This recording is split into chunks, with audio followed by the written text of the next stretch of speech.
যারা পূর্বে আওয়ামী লীগ করতেন কিন্তু দলের দুর্নীতি অনিয়মের বিরুদ্ধে সরব ছিলেন তারাও বিএনপির সদস্য হতে পারবেন বলে মন্তব্য করেছেন বিএনপির সিনিয়র যুগ্ম মহাসচিব রুহুল কবির রিজভী।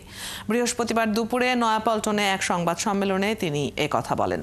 রিজভী বলেন, আগামী 15 মে থেকে 15 জুলাই বিএনপির সদস্য নবায়ন এবং দলের প্রাথমিক সদস্য সংগ্রহ অভিযান চলবে।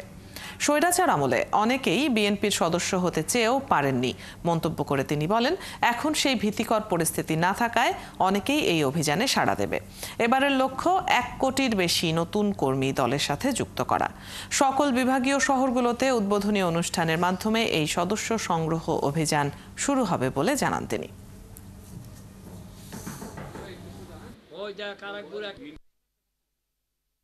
আওয়ামী লীগের আমলেও যারা হয়তো একসময় আওয়ামী লীগ করতেন কিন্তু আওয়ামী লীগের এই দুঃশাসন, আওয়ামী লীগের বর্বরচিত কর্মকাণ্ড, লুটপাট, টাকা পাচার এটাকে পছন্দ করেনি, মানে যারা করেনি এই ধরনের মানুষ তারা আগেই আওয়ামী লীগ থেকে সরে গেছেন, তারা আসতে পারবে না কেন? এছাড়াও আমরা চাচ্ছি যে সমাজে যারা ফ্রেশ মানুষ, একজন ভদ্রলোক হয়তো রিটায়ার্ড করেছেন, তিনি অন্তরে লালন করেন, একজন শিক্ষক হতে পারেন, একজন গভর্নমেন্ট অফিসার হতে পারেন, একজন ব্যাংকার হতে পারেন, একজন এনজিও কর্মকর্তা হতে পারেন, সেটা একজন কৃষক হতে পারেন, একজন শ্রমিক হতে পারেন। এরা এখানে এই ক্ষেত্রে কোনো ক্রাইটেরিয়া নাই।